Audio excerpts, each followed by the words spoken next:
Hi, I'm Mr. Sato. I'm going to explain refrain. If you know how to play poker, you know that a 2 is a very low rank card. But if you have 4 of them, you have a hand that is almost unbeatable. 4 of a kind. It's not the rank, it's the repetition. One form of repetition is called refrain. It's a poetic device in which you repeat an entire line in a poem or song. For example, all Americans are familiar with the first verse of the Star-Spangled Banner. But I wonder how many know that it has 3 more verses than the ones sung at sporting events. And every one of the verses ends with the identical line, "O'er the land of the free and the home of the brave." 4 times. Here's verse 2, verse 3, verse 4. And every time that line repeats, it puts greater emphasis on it, and its importance in the context of the poem increases. That repeated line is called a refrain.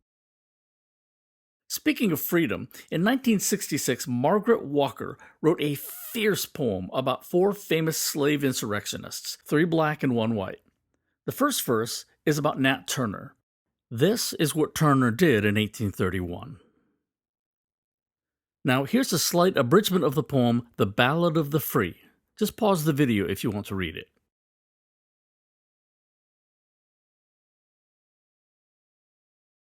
Its second verse is, "The serpent is loosed, and the hour is come. The last shall be first, and the first shall be none. The serpent is loosed, and the hour is come." You see how that first line and third line are identical? It puts emphasis on that line.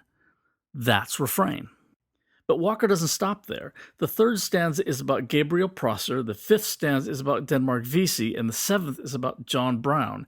Between each of those is a repetition of those 3 lines I just read aloud. And after each repetition of the refrain, it begins to ring like a bell, echoing its dire warning through history. The serpent is loosed, and the hour is come. Our hour of reckoning has come, it suggests, and we'd better be on the right side of history. My last example of refrain is In Paris with You by James Fenton. Heads up, what follows might not be appropriate content for younger readers. After a quick superficial reading, I thought this was a romantic love poem. After all, the title refers to its refrain, In Paris with You, which is repeated 4 times, plus a few variations. Paris, you may know, is called the City of Love. Boy, was I wrong. After a close reading, I realized that it's more about lust and cynicism and rebound sex. It's actually a pretty nasty poem. And here's the part I like best. Every time the refrain repeats, it seems to mean something a little different. The first time, it sounds like it might be fairly positive. He's sad, he's been drinking, but hey, at least we're here together. We're not quite sure yet. I think his rhymes are funny, by the way. Wounded, maroonded. But the second time, he sounds positively resentful about who he is in Paris with. He sounds bitter and disappointed. I'm in Paris with you, not the person he actually loves. That's my emphasis on the word you to underscore my interpretation. He admits he's on the rebound and doesn't care if this current relationship turns into anything meaningful. An impersonal, unloving affair is just fine. Then there are a couple of stanzas where he says he doesn't want to go out to see the sights. He just wants to hang around this sleazy old hotel, spending the whole day in bed.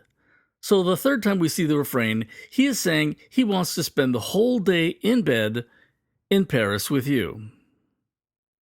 The fourth time, the word Paris seems to have replaced what should, in the context, be the word love, right? I'm in love with your eyes. I'm in love with you. But he just said 5 lines earlier, don't talk to me of love. He is in Paris with the individual he's speaking to, but he is not in love with them. All the meanings come together, not love, but lust. I brought you here, isn't that enough? He resents that this person is not the person he loved, who dumped him. He's in Paris, which should be a romantic event, but he's angry, miserable, and drunk. This poem was definitely not what I expected, and I like being surprised, so I like this poem.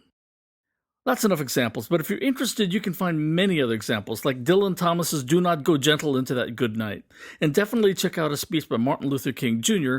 after crossing the Edmund Pettus Bridge from Selma, Alabama to Montgomery.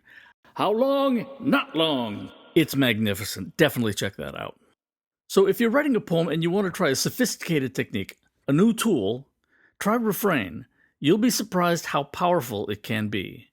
But one more note.